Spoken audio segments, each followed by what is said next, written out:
오늘도 또 하나님께서 우리에게 주신 말씀을 우리가 또 사모하는 마음으로 함께 나아갔으면 좋겠습니다. 요한일서 3장 11절에서 18절까지의 말씀을 같이 보겠습니다. 신약성경 요한 1서 3장 11절에서 18절까지의 말씀을 우리가 같이 보겠습니다.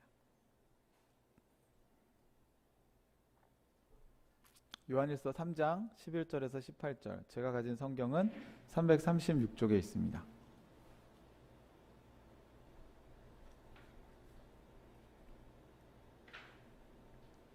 다 찾으셨나요? 네.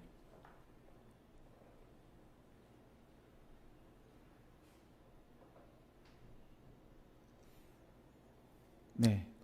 온라인 예배 드리시는 분들도 다 찾으셨으면 우리 같이 제가 한 절 읽고 여러분이 한 절 읽고 이제 교독하도록 하겠습니다. 여러분이 처음부터 들은 소식은 이것이니 곧 우리가 서로 사랑해야 한다는 것입니다.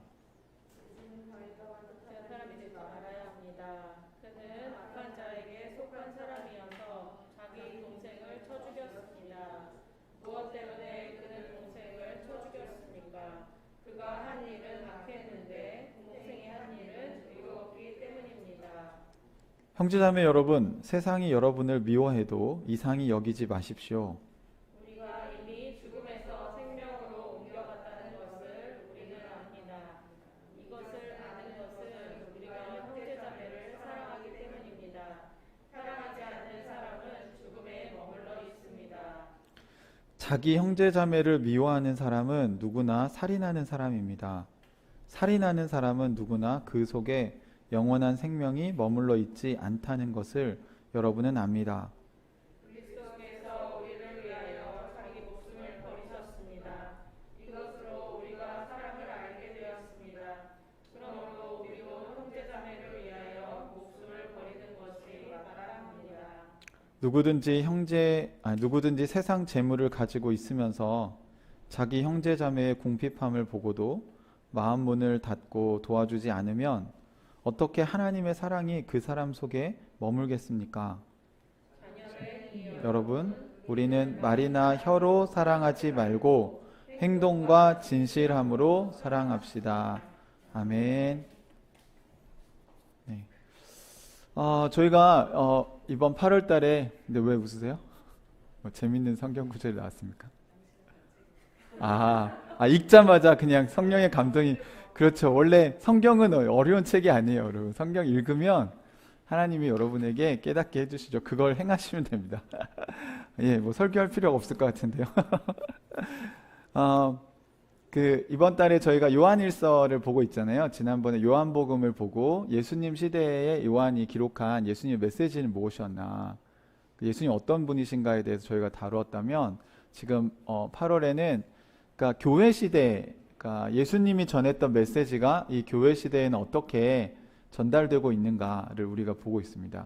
그러니까 요한 공동체는, 그 교회는 예수님이 이미 승천하신 이후에 예수님을 보지 않은 사람들이 모여서 우리처럼 이렇게 교회를 이루고 살고 있었어요. 그래서 우리가 실제로 현재 경험하고 있는 많은 문제들, 또 어려움들, 또 신앙생활을 하면서 겪게 될 그런 고난의 문제들을 다 그들도 동일하게 겪고 있었다는 걸 아셔야 됩니다.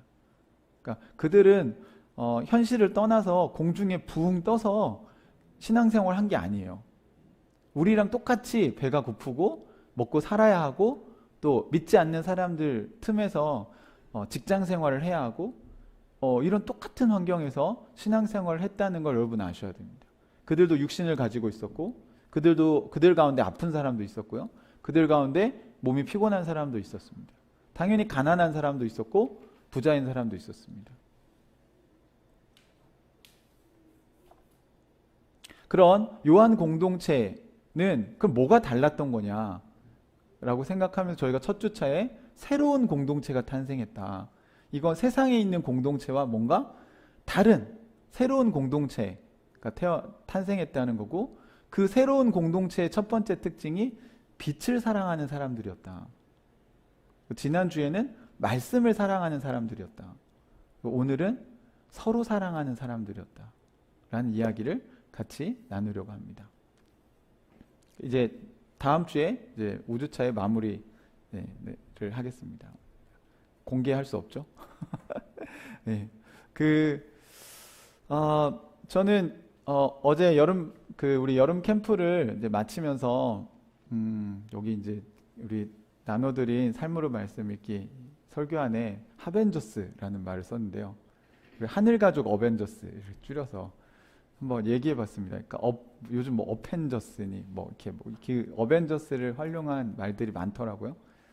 근데 어제 저희가 여러분에게 공유하진 않았지만 비를 쫄딱 맞은 내 형제가 어깨동무를 하고 찍은 사진이 있습니다. 저희가 기록에 남겨야 할 것 같아서 사진을 한 장 찍었는데 진짜 물놀이를 한 게 아니고요. 저희가 옷은 물놀이 복장이지만 사실 비를 맞으면서 텐트를 걷으면서 이게 혼자였다면 할 수 없는 일이 아니었을까. 그리고 함께하는 사람들이 있었기 때문에 그 일을 해낼 수 있지 않았을까라는 생각을 하게 됐습니다. 뿐만 아니라 오늘 아침에 영상 송출을 해야 되는데 우리 영화 형제 이번에 있죠. 지훈 형제 오늘 근무죠. 이걸 어떻게 해야 되지? 예배 팀원들이 없는데, 네, 용구 형제하고 또 우리 재호 형제 와서 기타도 쳐주고 이거 라인 연결하는데 영상 통화 해가지고 다 꽂고 아침에 이렇게 하면서 이런 게 여러분 공동체가 아닐까 생각을 해봤어요. 제 비단 요 예를 든 것만이 아니라 사실 주변에 어제 뭐 음식도 준비하고 간식도 챙겨오고 오늘도 주일 예배 모임 할 때마다 저는 우리 하늘가족 식구들이 이렇게 나누려고 하고 뭔가 자기가 가지고 있는 것들을 다른 사람들과 이렇게 함께 하려고 하는 그 모습들을 보면서 이게 하늘가족 어벤져스, 우리가 하늘가족 어벤져스가 아닐까. 각자가 뭐 우리 커피도 나눠주시고 오늘 이구영님 뭐 화장품도 나눠주시고 오셔야 돼요, 여러분. 여기 오셔야 받을 수 있어요. 농담이고요. 이렇게 각자가 가지고 있는 은사와 재능과 여러 가지 것들을 가지고 우리가 서로를 섬기는 것 자체가 저는 요한 공동체와 같은 1세기 교회를 21세기에 살아가는 우리도 동일하게 실현해 나가고 있다고 믿습니다. 이거 하다 보면 여러분 되게 힘들고 지치고 어렵잖아요. 그렇죠. 그럴 때 우리가 기억해야 될 게 무엇일까? 우리는 하나님 나라의 백성들, 우리는 새로운 공동체에 소속됐다라는 걸 우리가 기억해야 될 필요가 있습니다. 오늘 11절을 다시 한번 읽어볼까요? 11절에 아주 중요한 이야기를 하면서 요한이 다시 이야기를 시작합니다. 11절 같이 한번 읽어봅시다. 시작. 여러분이 처음부터 들은 소식은 이것이니 곧 우리가 서로 사랑해야 한다는 것입니다. 네, 여러분은 누구죠? 여기서? 네, 이 편지를 받는 요한의 편지를 받는 교회 형제 자매들이겠죠. 네, 그러면 그들에게 처음부터 들었다고 하면 처음은 언제가 처음일까요? 태초? 네, 여러분이 처음부터 들은 소식이니까 이 사람들이 처음에 무슨 소식을 들었을까요?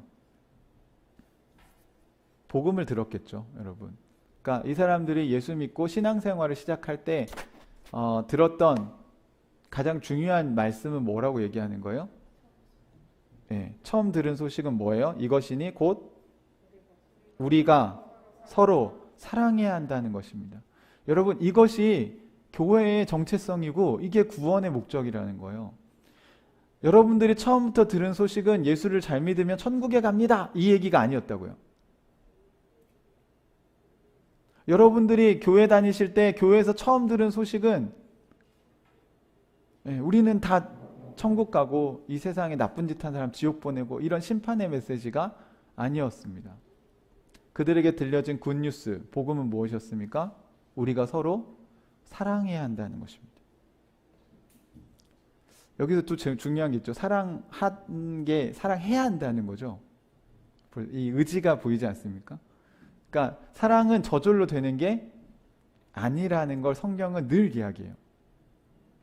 그래서 여러분이 잘 아시는 고린도전서 13장의 사랑절이라고 불리우는 데 보시면 시작할 때부터 의미심장하죠. 사랑은 언제나 오래 참고 사랑은 언제나 온유하며. 그 마지막 부분에 뭐 모든 것을 참으며 견디느니라. 뭐 이렇게 끝납니다. 여러분, 우리는 사랑하면 뭐가 떠올라요? 하트. 사랑하면 어떤 게 생각나요? 사랑을 해보신 지 오래되셨어요? 사랑하면 뭔가, 네. 헌신이 떠오르십니까? 사랑하면 헌신. 너무 성경적인데요? 보통은 사람들이 사랑하면 뭔가 가슴 뛰고 설레이고 뭔가 달달하고 뭔가 낭만적이고 이런 것들이 사랑이라고 생각을 하죠. 일반적으로 아마 여러분이 세상에 나가서 사랑이 뭘까? 사랑에 대해서 뭐 어떤 느낌을 받냐고 묻는다면 아마 그냥 보통 사람들은 사랑은 그런 거라고 생각하실 거예요. 그죠? 사랑해야 하는 거라고 생각하기 어려울 거예요. 사람들은 사랑이 식으면 그냥 사랑이 없어졌다고 생각해요. 사랑은 해야 하는 거라고 생각 안 한다고요. 그러니까 뭔가 노력하고 견디고 지켜내야 되는 거라고 생각하지 않아요. 여러분, 그렇게 할 때 사랑은 진짜 온전해집니다. 한번 생각해 보십시오, 여러분. 우리 하나님 나라에서는 행복의 조건으로 우리를 인격적으로 사랑해주고 무조건적으로 용납해주는, 있는 모습 그대로 우리를 용납해주는 인격적인 존재가 우리를 사랑해줄 때 행복해질 수 있다고 얘기해요. 다시 말하면 부부가 만났잖아요. 그러면 남편과 아내가 언제 행복해질 수 있냐면 남편과 아내가 어떤 일이 있어도 나를 떠나지 않고 나의 있는 모습 그대로를 끝까지 사랑해준다고 믿을 때, 그 신뢰가 있을 때입니다. 불타는 사랑을 하다가 그냥 막 헤어져 버린다면 그건 불안정한 사랑일 수밖에 없어요, 여러분. 놀라운 통계 자료가 있는데요, 여러분. 우리가 성관계를 가질 때 그 만족도가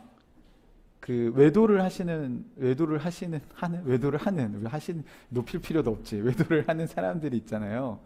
여러 사람을 만나면 그 성적 만족도와 쾌락이 높을 것 같으세요? 어떠세요? 네.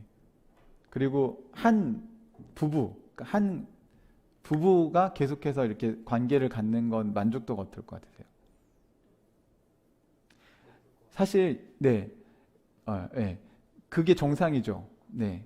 그러니까 외도하면서 느끼는 쾌락이 낮고요. 그 다음에 실제로 한 부부가 오랫동안 서로에 대한 신뢰와 인격적인 하나됨을 이루면서 하는 그 관계가 훨씬 더 만족도가 높습니다. 실제로 통계 자료는 그래요. 그런데 미디어는 여러분 우리에게 어떤 메시지를 주로 주나요? 드라마나 영화나 이런 걸 보시면 미디어는 그 반대로 얘기하고 있다는 거 아세요? 네. 그럼 훔친 사과가 맛있는 것 같은? 그렇지 않아요, 여러분. 훔친 사과는 죄를 지었잖아요. 죄가 주는 쾌락에 중독되면 삶이 망가집니다, 여러분. 자기가 산 사과가 더 맛있어야 돼요. 그게 정상이에요, 여러분. 그런데 하도 사람들이 이 삶이 하나님을 떠난 이후에 지루한 삶을 살다 보니까 죄가 주는 쾌락의 그 짜릿함을 너무너무 좋아하게 된 거예요. 조금만 우리가 이렇게 이성을 가지고 생각을 해보면 당연히 안정된 관계에서 가지는 성관계가 더 만족도가 높은 게 맞죠. 실제로도 그렇습니다, 여러분. 근데 부부관계에서 만족도가 떨어지는 이유는 그게 아니에요. 서로 사랑하지 않으니까 그런 거예요. 사랑하려고 애쓰지 않으니까 그래요. 부부 생활을 해오는 동안 서로에 대해서 알아가고 서로에 대해서 깊어지고 하나가 되어진다는 게 몸만 하나 되는 건 의미가 없어요. 그러니까 만족도가 떨어지죠. 서로에 대해서 알아가야 하고요. 인격적으로 서로 하나가 되어가야만, 서로 좋아하는 마음이 더 점점 커져가야만 만족도가 높아지는 겁니다.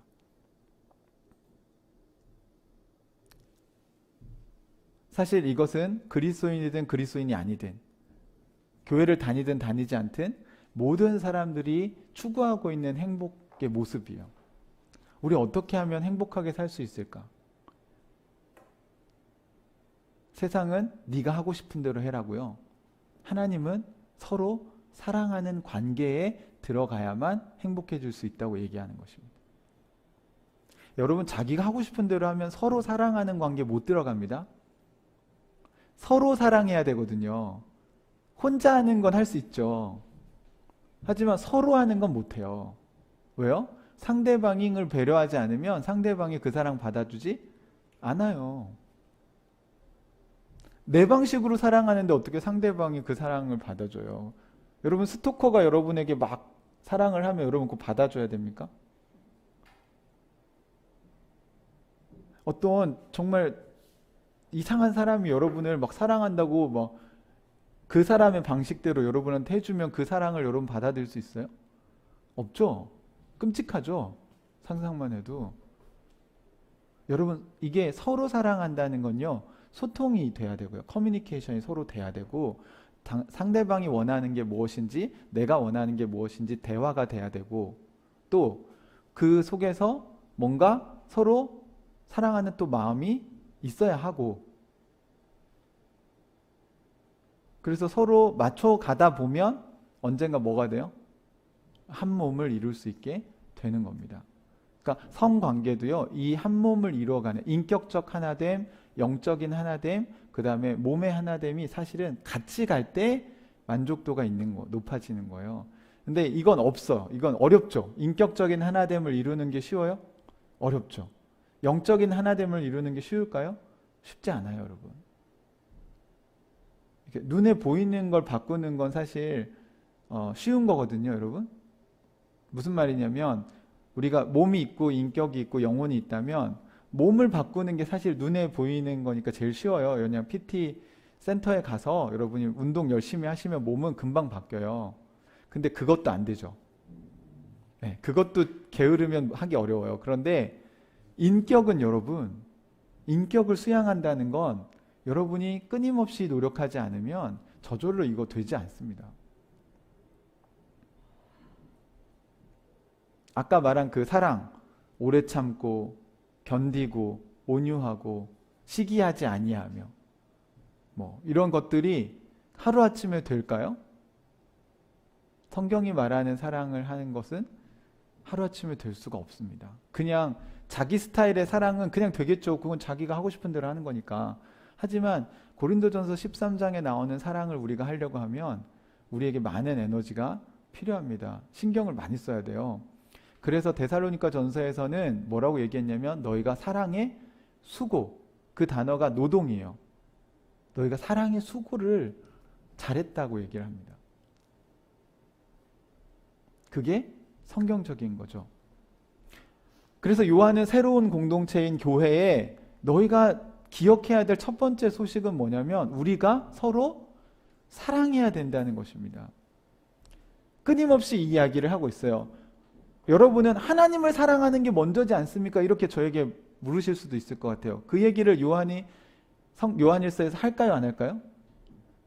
끊임없이 하죠. 그런데 뭐라고 그 다음에 붙여서 얘기합니까? 하나님을 사랑한다고 이야기하면서 눈에 보이지 않는 하나님을 여러분이 사랑한다고 말하면서 눈에 보이는 형제와 자매를 사랑하지 않는다면 그것은 거짓말하는 거라고 이야기합니다.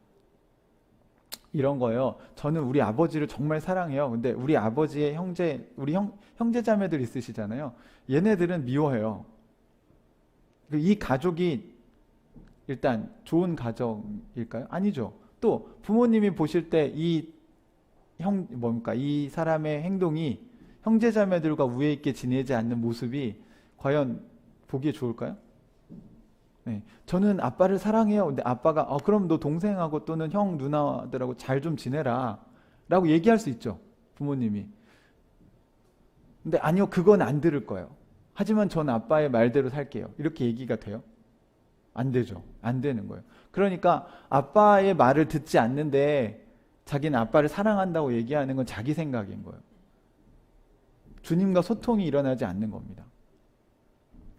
그러니까 요한이 그 얘기를 계속하고 있는 이유는 요한 공동체에 그게 잘 안 되니까 그런 거예요. 그러니까 우리랑 별로 다르지 않아요, 여러분. 1세기 교회의 성도들도 끊임없이 노력했단 말이죠. 저절로 되지 않았다고 얘기해. 여러분, 누군가를 사랑하려고 하면 관심도 가져야죠. 그 사람에 대해서 묵상도 해봐야죠. 어떤 사람인지 알아가야죠. 그리고 그 사람 만나야죠. 만나서 또 이야기도 해봐야죠. 그리고 또 그 사람에게 뭔가 주기도 하고 받기도 하고. 그러니까 주기만 하는 것도 아니에요. 받을 줄도 알아야 돼요. 그러니까 이게 서로 소통이 일어나야 관계가 발전하는 겁니다. 맞죠? 네. 이게 우리 삶에 행복을 가져다 주는 거라고 성경은 얘기하는 거예요.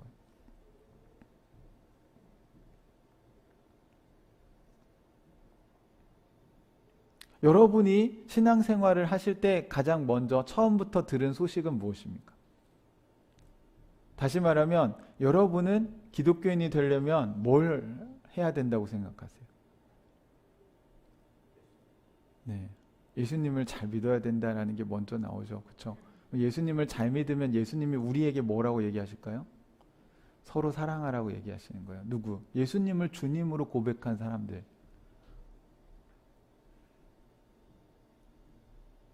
우리 형제 자매들. 먼저 사랑하는 게 그 출발점입니다. 그렇다고 해서 여러분, 우리가 교회가 집단 이기주의가 되냐 그러면, 야, 우리끼리 뭉쳐, 우리 교회 안에서만 사랑해, 이걸 주님이 원하세요? 그거는 성경을 잘 못 본 거예요. 지금 제가 하고 있는 메시지는 형제자매 사랑에서 끝나는 걸 얘기하는 게 아닙니다. 그렇게 하면 이 사랑의 공동체를 통해서 주님은 뭘 하시려는 거예요? 아직 주님을 믿지 않는 사람들이 이 사랑의 모임 가운데 들어올 수 있는 이 풀을 만드시는 거예요. 아니, 뭐 물이 모여 있어야 거기 수영을 할 거 아니에요. 하나님 나라가 뭐가 있어야 우리가 와 보라 이렇게 얘기할 거 아닙니까? 전도할 때. 여러분이 편하게 전도하고 싶으시면 여기를 사랑의 공동체로 만드시면 됩니다. 그러면 그냥 와 보라고 하면 돼요. 그러니까 하나님의 사랑으로 사랑하는 사람들의 모임은 어떤 것인가? 하나님을 사랑하고 형제자매를 사랑하고 그다음 이웃을 사랑하는 삶을 살아가는 사람들의 그 인격의 성숙이 일어나고 또 하나됨을 이루어가는 모습이 있는 풍성한 공동체를 만들면 그냥 여기 딱 앉혀놓기만 하면 돼요. 그냥 우리가 예배 드리면요, 하나님의 임재가 여기에 쫙 임하잖아요. 그러면 전도할 필요가 뭐가 있습니까? 그냥 여기 와서 앉아 있으면 뭐지? 이 영적인 분위기는 뭐지? 뭐 어둠의 기운이 느껴진다. 그럼 거기 가면 안 되고. 여러분, 제가 이렇게 여러 교회에서 예배를 드려본 적이 있는데 가서 예배 드려보면 알아요. 이 공동체가 영적으로 풍성한 공동체인지 아니면 지금 되게 심각한 상태에 있는지 메마른 공동체인지 여러분이 영적인 감각을 키우시면 그게 다 느껴집니다. 사랑하는 형제자매 여러분, 우리가 들은 첫 번째 소식은 서로 사랑하는 것이어야 합니다. 이렇게 하시면 안 돼요. 또 이렇게 얘기하면 왜 나는 안 사랑해 주냐 우리 교회가. 여기 서로잖아요. 서로. 예전에 제가 이제 뭐 여러 모임에서 사역을 할 때 그런 친구들 있어요. 청년들이 목사님 우리 교회는 사랑이 없는 것 같아요. 뭐 저를 사랑해 주는 사람이 없어요. 이렇게 얘기를 많이 하더라고요. 그러면 저는 누가 그 교회는 뭘까?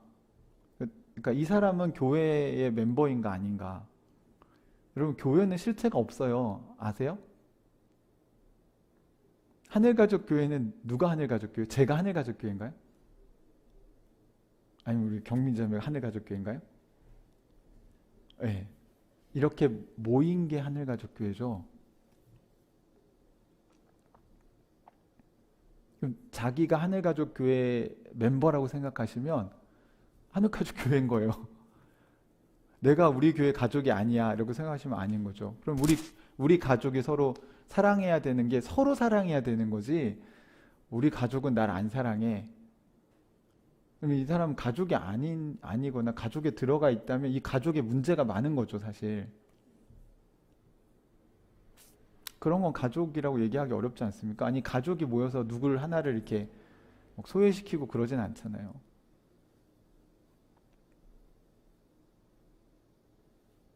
우리는 서로 사랑하기 위해서 모였습니다. 서로. 그러니까 사랑받기 위해 태어난 사람이란 찬양이 있잖아요. 근데 이 찬양은 사람에게 적용하면 안 돼요. 나는 사랑받기 위해 태어났다고 할 때 누구의 사랑을 받기 위해 태어난 걸까요? 태초부터 시작된 하나님의 사랑을 받으려고 태어난 거예요. 그런데 이 세상에 태어나 보니 사람들은 나를 사랑해줘요, 안 사랑해줘요? 안 사랑해줘요. 그래서 우리가 받는 모든 자존감, 낮은 자존감, 상처, 그 다음에 우리의 외로움, 이런 것들은 전부 우리는 사랑을 받고 싶은데 우리가 원하는 사랑을 해주는 사람이 우리 주변에 없기 때문에 우리가 그런 정서적인 어려움을 겪는 겁니다. 그럼 여러분, 이걸 어떻게 해결할 수 있을까? 나 좀 사랑해줘, 나 좀 사랑해줘, 나 좀 사랑해줘, 이렇게 한다고 해서 그 사랑이 채워질까요? 아니에요, 여러분. 그렇지 않아요. 성경은 그렇게 얘기하고 있지 않아요. 오히려 뭘 하라고 얘기하는지 아세요? 사랑을 받으려고 애쓰지 말고 사랑을 하라고 얘기해. 여러분, 요한복음에서도 예수님 뭐라고 얘기했으면 새 계명을 너에게 주니 너희가 서로 사랑해라.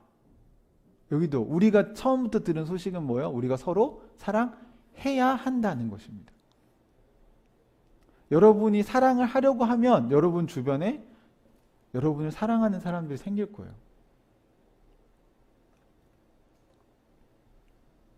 공동체가 서로 사랑한다는 게 이런 것 같아요. 여러분, 사랑을 받으려고만 하잖아요. 그럼 내가 물이 비어 있는데 거기 채우려고 사랑을 계속 뺏어요. 그러면 이 공동체는 사랑이 항상 모자란 공동체가 돼요. 그렇죠? 그렇겠죠. 왜냐하면 사랑이 어디 있는 게 아니거든요. 그러니까 서로에게서 사랑을 빼앗으려고만 받으려고만 하면 사랑이 항상 부족한 공동체가 돼요. 그런데 반대로 서로 사랑을 막 갖다 나누려고 하면, 사랑하려고 하면 여긴 사랑이 많은 공동체가 돼요. 서로 사랑하려고만 하면. 그러니까 누가 왔을 때 그 사랑이 막 여기에 흘러갈 수 있는 거예요. 차고 넘치니까. 교회는 새로운 공동체입니다. 세상은 사랑 받으려고 태어난 공동체면 교회는 사랑을 하려고 태어난 공동체들이에요. 그러면 우리의 부족한 사랑은 누구에게 받아요? 하나님에게 받아요. 제가 여러분 이렇게 와인잔 이렇게 피라미드처럼 쭉 쌓아놓고 빈 잔에 맨 꼭대기에만 이렇게 와인을 부으면 또는 물을 이렇게 부으면 처음에는 첫 번째 잔이 꽉 차겠죠, 그죠? 그 다음에는 어떻게 돼요? 계속 부으면 그 잔이 채워진 게 넘쳐서 그 다음 밑에 있는 잔들에게 채워지고 그 밑에 있는 잔들이 다 비어 있다가 계속 물을 부으면 어떻게 됩니까? 다 채워지죠. 그리고 차고 넘치지 않아요? 그런데 여기서 잘 보세요. 첫 번째 잔은 물이 줄어들었나요? 첫 번째 잔은 계속 차고 넘쳐서 지금 다른 잔들을 채운 거잖아요. 이게 하나님 나라의 방식입니다. 여러분 안에 있는 은혜 조금 받고 여러분 하나님 나의 은혜 주셨구나. 그러면 이 잔이 바가지 하나 들고 막 다니면서 퍼줘요. 너 힘들지? 막 퍼줘. 그러면 이거 퍼주다 보면 이 잔에 있는 물이 어떻게 돼요? 네. 어떻게 되죠? 퍼주면? 언젠간 이 잔이 어떻게 돼요? 그럼 이제 자기도 이제 막 바가지 긁는 소리가 나죠. 여러분, 우리 이렇게 신앙생활 하고 있지 않아요? 우리가 하나님의 은혜가 차고 넘치면 흘러서 다른 사람들에게 흘러가야 되거든요. 근데 흘러가지 않는다면 먼저 여러분의 잔을 채우는 게 맞아요. 하나님 안에서 여러분의 잔이 충분히 채워져야 돼요. 그럼 채워졌으면 끝 이게 아니고 채워졌으면 더 받으세요. 은혜를 더 받으시면 차고 넘치는 단계가 되면 그때 이웃에게 이게 흘러가게 돼 있습니다. 무슨 얘기냐면 하나님과 여러분 소통을 막 하시잖아요. 그럼 하나님이 여러분에게 얘기해 주시지 않아요?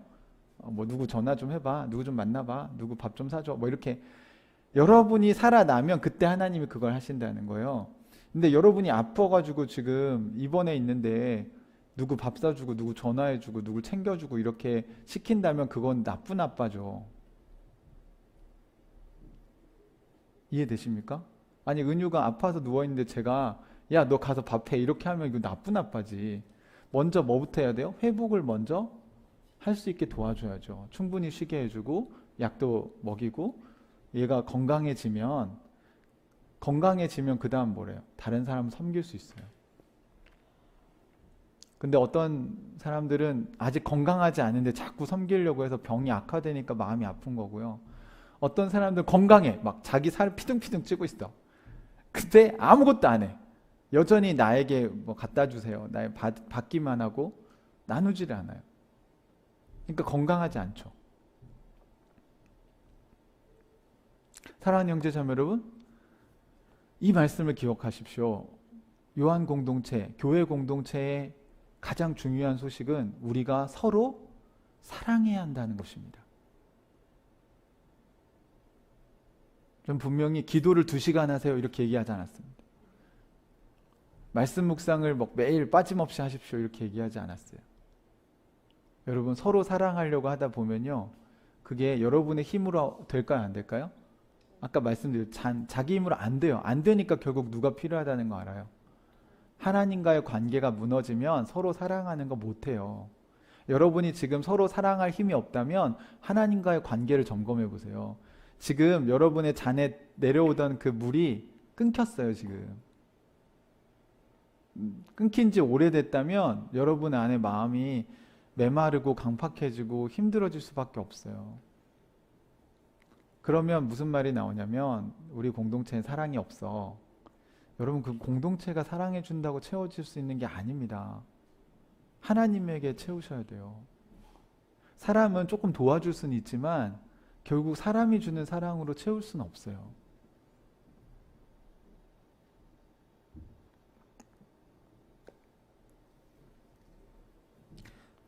이렇게 사랑의 공동체가 됐더니 그러면 세상이 막 박수 쳐줄 줄 알았어요. 교회가 서로 사랑하려고 하고 여러분이 이웃을 사랑하려고 하면 이웃이 여러분에게 박수 쳐줄 줄 알았더니 오늘 13절에 보니까 이상한 얘기가 나와요. 13절, 14절 같이 한번 읽어볼까요? 시작. 형제자매 여러분, 세상이 여러분을 우리가 이미 죽음에서 생명으로 옮겨갔다는 것을 우리는 압니다. 이것을 아는 것은 우리가 형제자매를 사랑하기 때문입니다. 사랑하지 않는 사람은 죽음에 머물러 있습니다. 아멘. 네. 여러분, 근데 형제자매 여러분, 세상이 여러분을 미워해도 이상히 여기지 마십시오. 갑자기 이렇게 얘기하고 우리가 이미 죽음에서 생명으로 옮겨갔다는 것을 우리는 알고 있습니다. 구원의 문제를 얘기를 하는 거예요. 사랑 얘기를 하다가. 근데 이제 중간에 우리가 안 읽었지만 가인과 아벨 이야기가 나옵니다. 가인이 아벨을 왜 죽였냐면 아벨이 의로운 행동을 했기 때문이다. 근데 지금 의로운 행동이 뭐라고 얘기하고 있는 거냐면 요한은 사랑하는 거라고 얘기하고 있는 거예요. 서로 사랑하는 얘기를 할 건데 가인은 그렇게 하지 않았다는 얘기를 하고 있습니다.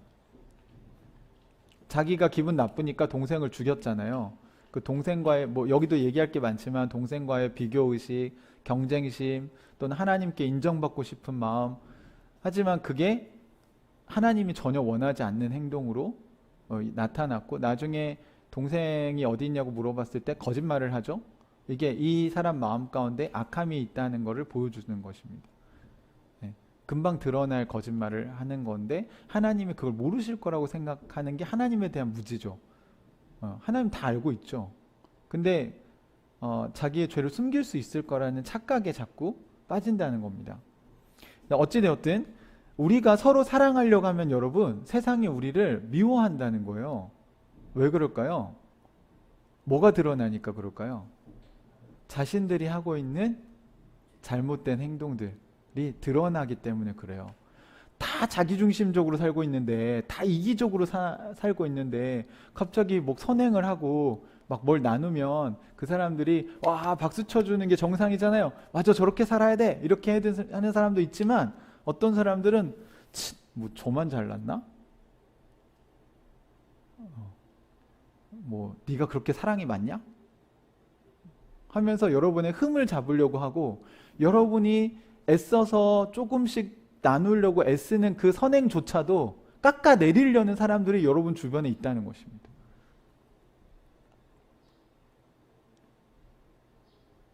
여러분이 그리스도인으로 살아갈 때 복음 전하는 것 때문에 여러분 고난 받으실 수도 있는데요. 이것도 복음을 전하는 거예요. 여러분이 누군가를 섬기려고 하고 하나님 나라 방식으로 여러분이 직장 동료든 아니면 여러분의 어떤 섬김의 대상이든 또는 가정이든 여러분이 하나님 나라 방식대로 하려고 할 때 사람들이 그거를 긍정적으로만 받아들이지 않을 수 있다는 것입니다.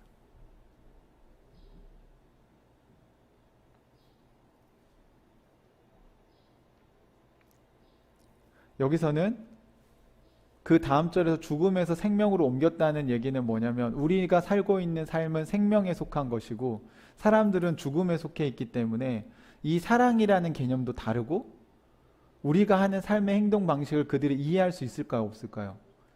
이해하기 어렵다는 거예요. 왜요? 하나님과 소통이 일어나지 않기 때문에 왜 저렇게 행동하는지 이해하기 어렵다는 겁니다. 여러분, 우리는 교회 안에서도 하나님과 소통하는 것들을 많이 나누어야 됩니다. 그러니까 어떤 사람의 행동을 보고 여러분 그냥 여러분의 관점에서 이해하려고 하지 마시고 하나님과의 관점에서 또는 물어보시고 왜 목사님 왜 이걸 이렇게 행동을 하시는 건지 그게 정말 저의 연약함 때문인지 아니면 제가 하나님과 어떤 소통을 했기 때문에 그런 결정을 내린 건지 실제로 우리가 어떤 적용을 할 땐 여러분 그 결과가요 모든 사람에게 좋을 수 있는 행동을 하기는 되게 어려워요. 그렇죠? 우리가 어떤 선택을 하면 장단점이 반드시 있고요. 또는 제가 예수님 계실 때도 마찬가지였지만 예수님이 육신을 가지고 이 세상에서 사실 때 병자를 왜 다 안 고치시고 어떤 사람은 고치고 또 어떤 날은 야 여기서 이제 그만 고칠래 다음에는 다음 말로 가자 왜 이렇게 하시냐는 거예요. 그러면 서운하지 않아요? 나머지 병자들은? 근데 예수님이 몸이 하나이시기 때문에 또 하나님이 원하시는 일들을 해야 되기 때문에 어떨 때 선택과 집중이라는 걸 할 수밖에 없는 상황도 있다는 것입니다.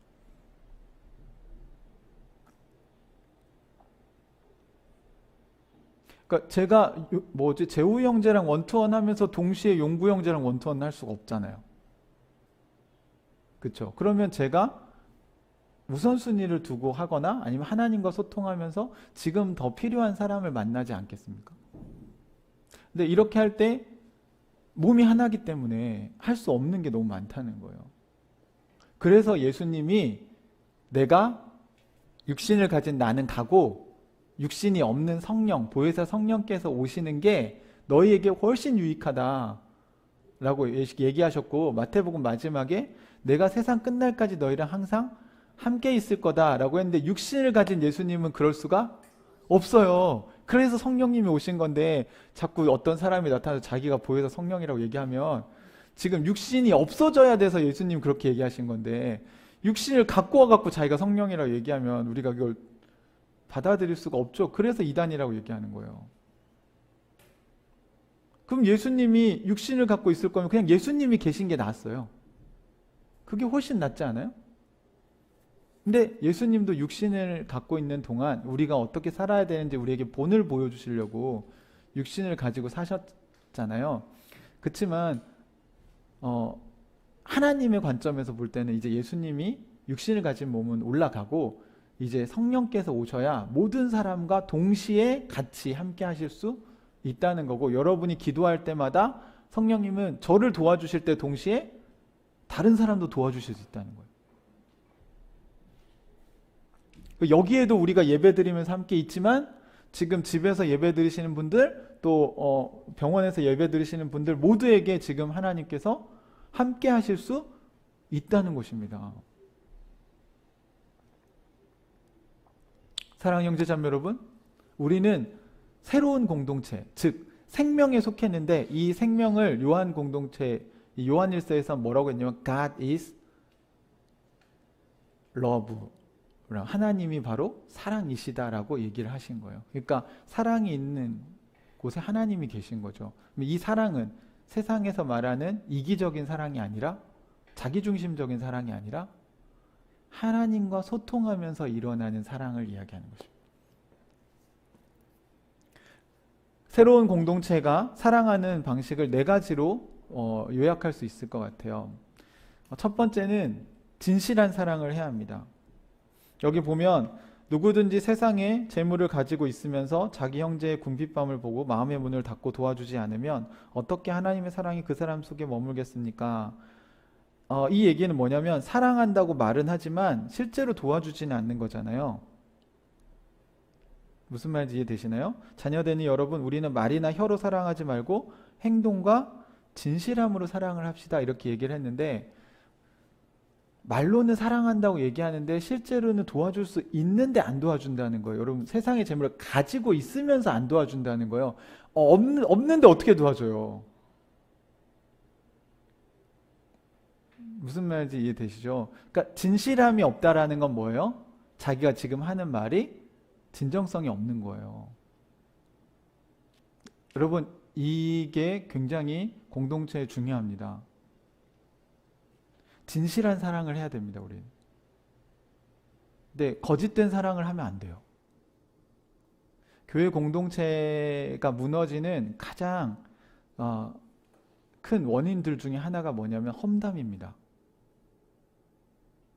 그러니까 진실을 얘기해야 되는데 이걸 왜곡해서 얘기를 한다거나 없는 얘기를 만들어내면 어려워져요. 그렇죠? 왜냐하면 말은요, 여러분, 꼭 돌아서 옵니다. 그래서 공동체가 세워질 때 말을 진짜 조심하셔야 돼요. 그러니까 우리가 그 사람을 사랑해서 뭔가 섬기고 도와주려고 하는 게 아니라면 사실 다른 사람의 이야기를 우리가 전달할 때 굉장히 조심해야 됩니다.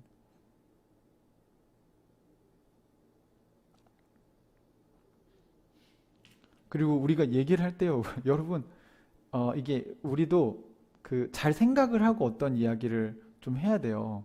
여러분이 말을 할 땐 한 번 나오면 그 말을 다시 주워 담을 수 없다고 얘기하잖아요. 그러니까 여러분이 충분히 생각하시고 내가 이 말에 책임을 질 수 있냐. 그러니까 책임질 수 없는 말을 막 하고 나중에 내 뜻은 그게 아니었어 라고 얘기를 할 때 사실 어렵잖아요. 그러면 이미 상처를 다 받은 사람들이 있는데. 그래서 여러분, 우리가 말을 할 때 진실한 사랑을 하는 게 굉장히 중요합니다. 공동체를 세울 때 여러분, 그리고 진실한 대화엔 이런 것도 있어요. 여러분이 오픈을 해주는 것도 되게 중요해요. 네, 여러분 소개만 가지고 있고 얘기를 안 해주면 여러분 알 수가 없어요. 그쵸? 근데 왜 그러지 못한지 제가 이렇게 여러 형제자매들 만나서 상담하면서 알게 된 건 세상에 살다 보니까 여러분이 오픈하는 걸 가지고 여러분을 공격하는 사람들이 되게 많았었던 것 같아요. 저도 그런 적이 있었어요. 그러다 보니 사실 그러니까 정말 나를 나누고 이해해주고 그렇게 해줄 수 있는 사람을 만나는 게 쉽지 않은 세상이라는 걸 알아요. 근데 우리는 그런 공동체가 되고 싶어서 지금 만들어가는 과정 중에 있는 거예요. 여러분, 소개팅 한번 했다고 해서 결혼하진 않잖아요. 그러니까 우리는 지금 여러분이 생각해보세요. 우리 교회 형제자매들과의 관계가 소개팅한 관계 정도인지 아니면 지금 소개팅 몇 번 해서 만나다가 사귀자고 한 관계인지, 근데 사귀고 있는 상태인지, 또 사귀다가 이제 우리 결혼하자, 우리 같이 살자, 이렇게까지 갔는지. 이제 같이 결혼을 해야 그때부터 뭐가 돼요? 공식적으로는 가족이 되는 거예요. 그러니까 예전에는 우리가 교회라고 하면 여러분이 그냥 저 이 교회 등록할게요 하면 교인이 됐잖아요. 근데 우리 하늘가족교회는 그런 시스템이 아니에요. 우리 하늘가족교회는 주일 예배엔 누구나 오셔도 돼요. 네, 우리 교회 등록하셨어요? 아직 등록하라는 얘기가 없죠. 우리는 등록 안 받을 거예요. 왜냐하면 관계라고 하는 게 여러분, 이게 등록을 한다고 해서 우리 등록하면 사귀는 게 되고 등록하면 가족이 돼요? 그렇게 되는 게 아니잖아요. 그러니까 지금 우리 교회 규모에서는 그런 과정이 굳이 필요 없어요. 좀 우리 교회가 더 많아져서 더 이상 이렇게 서로 파악이 안 될 정도의 숫자가 된다면, 그러면 이제 중간 리더들이 그 관계들을 확인해서 아마 그런 절차가 필요할지도 모르겠는데, 지금은 그냥 여러분들 스스로가 점검해 보시면 알아요. 네. 지금 우리 교회 관계가 소개팅한 수준인지 아니면 사귀고 있는 수준인지, 아니면 진짜 나는 여기에 뼈를 묻겠다. 하늘가족교회와 나는 영원히 함께한다. 이렇게 마음을 그렇게 여러분 그 정도의 관계에 들어오신 건지, 네, 그걸 잘 생각하셔야 됩니다. 그러니까 예전에 여러분 교회 생활 할 때는 그냥 이 교회 다니다가 뭐 상황이 안 되면 다른 교회 갈 수도 있고 뭐 이렇게 생각하셨을 거 아니에요. 네. 근데 지금 우리가 하려는 교회는 그런 교회가 아니라는 겁니다. 성경에는 분명히 하나님의 가족이라고 했거든요. 그러면 이사 가면, 여러분 가족이 이사 가면 어떻게 되죠? 가족 끊어요? 이제 부모님 서울에 계시고 전주 사니까 가족 아니에요? 아니죠. 가족이잖아요. 맞죠? 해외에 나가도 가족이에요. 우리는 가족이 되고 싶은 거예요, 여러분. 형편상 어디 뭐 멀리 잠깐 출장 갈 수도 있고 어디 나갈 수도 있죠. 하지만 우리는 어쩌면 하나님 나라 갈 때까지 가족이 되고 싶은 거예요. 엊그저께 나들목교회 어떤 한 목사님 어머님이 이제 돌아가셨나 봐요. 근데 저도 이제 그 관련이 있는 단톡방에 있어가지고, 근데 거기 형제들이 다 전부 우리 사랑하는 형제 어머니가 돌아가셨다. 이 장례 절타와 이런 거를 다 형제들이 거기서 논의를 다 하더라고. 저 좀 너무 감동을 받았어요. 와, 저런 사람들이 있다면 얼마나 든든할까.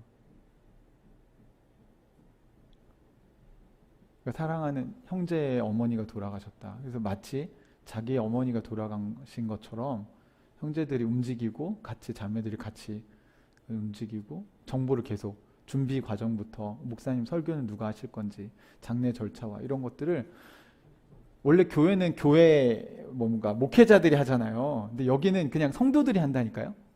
자기 그 가정교회 성도들이 하고 목사님을 모셔오는 거예요. 담임 대표 목사님을, 목사님 와서 설교 좀 해주세요 이렇게. 뭔가 다르죠, 여러분. 저는 우리 여름 캠프 때도 그렇고 지금 이번 주에 되게 힘든 일들이 많이 갑자기 일어났잖아요. 저한테는 굉장히 육체적인 힘듦보다 되게 영적으로 또 정신적으로 되게 많이 고민을 많이 한 시간이었던 것 같아요. 네. 근데 이 설교 준비를 어제 밤에 되게 피곤함 가운데 하면서 하나님이 오히려 저에게 어떤 마음을 주셨냐면, 우리 하늘가족 식구들이 되게 서로 사랑하려고 되게 애쓰고 있구나. 그런 관점을 하나님이 저에게 좀 주시면서 한 사람 한 사람 묵상해 보니까 그 소중한 마음들이 저한테 되게 큰 힘으로 다가오는 거예요. 그래서 하벤져스, 우리 하늘가족 어벤져스. 여기 보면 그 영화의 마지막 엔드게임이란 영화에 보면 다 모이잖아요. 다 모여가지고 각자 다 능력도 다르고 다 살아온 방식도 다른데, 그 타노스라는 하나의 적에 맞서서 다 한 팀이 돼서 서로 이렇게 같이 싸우잖아요. 같이. 이게 서로 사랑하는 거구나.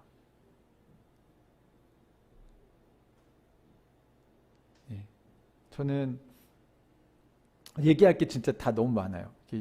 뭐 어제 콩도너츠 하나 사준 형제의 마음도 귀하고, 어제 오려고 했다가 비가 와서 화심에서 돌아간 자매의 마음도 귀하고, 예.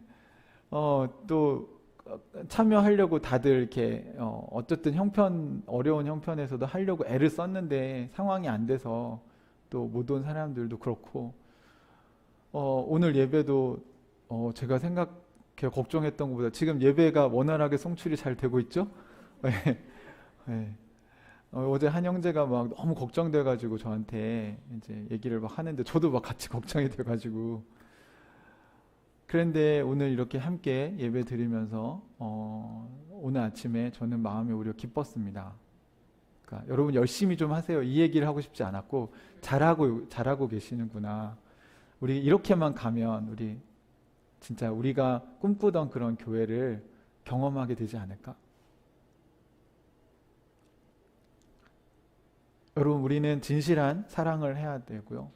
중심 있는 사랑을 해야 됩니다. 중심 있는 사랑이란 중심을 누가 잡아주시죠? 네, 하나님 중심으로 우리가 사랑하는 법을 배우셔야 돼요. 그러니까 여러분 안에 사랑하는 방식이 아마 몸에 배신 것들이 있을 거예요. 어떤 분들은 너무 뭐 얘기하지 않아도 섬기는 게 제가 보니까 진짜 너무 막 잘 준비되신 분도 계세요. 하지만 여러분 지금부터는 하나님과 소통하시면서 사랑을 하셔야 돼요. 그러니까 어떨 땐 여러분이 하고 싶어도 참으셔야 될 때도 있고요. 네, 어떨 때는 여러분이 하기 싫어도 해야 될 때도 있을 겁니다. 근데 기독교인의 사랑은 중심 있는 사랑을 이야기합니다. 이게 세상과 달라요. 그 중심이 누구냐면 하나님입니다. 그러니까 말씀 묵상을 여러분이 하시다가 중심 있는 사랑을 하세요. 하나님이 나에게 오늘은 누구에게 기도하시면서 누가 떠올랐어요. 그러면 그냥 그 사람에게 하시면 돼요. 그거 한다고 해서 나 공평하게 해야지 해서 전부 전화 돌리실 필요 없다고요. 그거 중심 있는 사랑이 아니에요. 그건 자기 판단으로 한 거예요. 그냥 하나님이 여러분의 마음에 주시는 감동에 따라서 이번 주 누굴 좀 만나봐야 되겠다 떠올려 주시면 한번 여러분 만나보세요. 놀라운 일이 있을 수 있습니다. 정말 위로가 필요했을 수 있어요. 어떨 때는 이제 가끔 이제 지금은 반대로 말씀 묵상하다가 저를 위로하려고 연락하는 경우도 있더라고요. 그래서 너무 감사한데 진짜 제가 디프레스 돼 있을 되게 힘들 때 이렇게 한 형제나 자매가 이렇게 안부 전화해주면 되게 큰 힘이 돼요. 와, 나를 생각해 주는 사람이 있었네? 나 혼자가 아니구나. 맞아. 나를 위해 기도해 주는 사람들이 있지. 나 옛날처럼 목회하기 싫다. 이렇게 했는데 그런 전화가 오면 진짜 막 힘이 나고 지금 잘 가고 있구나. 이런 생각을 또 하게 되죠. 그 뒤에는 구체적인 사랑을 하셔야 됩니다, 여러분. 여기 보면 행함과 진실함으로 하자. 그러니까 배가 고프면요, 여러분 빵 사 먹어가 아니라 뭘 해주셔야 돼요? 우리가 빵을 사줘야 돼요. 비싼 거 아니어도 돼요. 그래서 어떤 교회는 그 식사를 같이 할 때 액수를 정했더라고요. 왜냐하면 가난한 사람들도 밥 한 번 살 수 있게. 요즘 그때 무렵에는 아마 제가 한 5,000원 선이었던 것 같아요. 지금은 밥값이 좀 올랐어요. 한 6, 7,000원? 아무리 싼 걸 먹어도 그쵸. 네, 어제 순두부도 7,500원이던데. 그러니까 그러면 한 8,000원 막 이 정도 선에서 하는 거예요. 그냥 부자라고 해서 막 몇만 원짜리 사줘 버리면 이제 가난한 친구는 대접을 할 수가 없잖아요. 그래서 그걸 같이 교회가 좀 맞추는 거죠. 내가 능력이 된다고 해서 무조건 나의 능력을 과시하는 게 꼭 중심 있는 사랑은 아니라는 겁니다. 그래서 상대방을 잘 배려하면서 우리가 밸런스를 잘 맞춰 나가는 사랑이 필요하죠. 근데 어쨌든 우리에게 구체적인 사랑이 필요합니다. 말이든 아니면 행동이든 아니면 선물이든 아니면 그 사람 어려움을 우리가 좀 같이 도와주든 그걸 할 때 여러분 구체적인 사랑을 하려면 희생이 따를 수밖에 없어요. 그러니까 내 시간, 내 거 다 챙기고 여분으로 도와주는 건요 사랑을 할 수가 없죠, 여러분. 아마 부부싸움이 일어나는 원인 중에 하나도 그런 걸걸요. 다 서로 무슨 의식이 있냐면 피해의식이 있어요. 왜냐면 나는 이렇게 바쁜데 왜 저 사람 놀고 있지?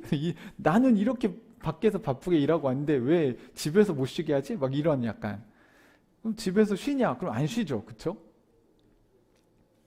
근데 그럼 밖에서 스트레스 안 받냐? 엄청 받죠? 그러니까 자기 입장에서 얘기를 하면 희생적인 사랑을 하기도 되게 어려워져요. 그래서 이 네 가지가 같이 가는 겁니다. 사실 진실한 대화도 필요하고 그 다음에 중심 있는 사랑해야 되고 그 다음에 구체적으로 해야 되고 그 표현이 돼야죠. 그리고 그걸 하려면 희생이 따른다는 것입니다. 오늘 요한일서에서 요한은 요한 공동체에 그 얘기를 하고 있어요. 말과 혀로만 하지 말고 행함과 진실함으로 하자. 그게 우리가 교회로 모인 이유다. 여러분 우리 여기 모여서 형제자매들을 실습 대상으로 삼으십시오. 무슨 실습? 사랑의 실습 대상으로 삼으셔야 합니다. 그래서 진실하게 얘기하려면 여러분의 자존감도 건강해지셔야 되고요. 진실한 대화를 하는 게 쉽지 않아요, 여러분. 여러분이 너무 두려워가지고 때로는 그러니까 약간 진실을 왜곡하려고 한 거 아닌데 어떨 때는 살짝 이렇게 돌려서 말하기도 하고 그렇게 되는 경우들을 보더라고요, 제가. 그래서 여러분이 그러면서 건강해지시면 돼요. 네. 근데 그걸 우리가 같이 보듬어주고 우리가 함께 서로를 세워져 나갈 수 있다고 생각합니다. 우리 하늘가족 교회 공동체가 저는 위기 속에서 더 그 공동체성이 빛났으면 좋겠습니다. 네. 누군가 힘들 때 우리가 그 빈자리를 채워주고 우리가 함께 지어져 간다는 것을 기억했으면 좋겠습니다. 오늘 우리에게 들린 소식도 우리가 서로 사랑해야 된다는 그 소식이 여러분의 인생에 굿뉴스가 되기를 주님의 이름으로 축복합니다. 같이 기도하겠습니다.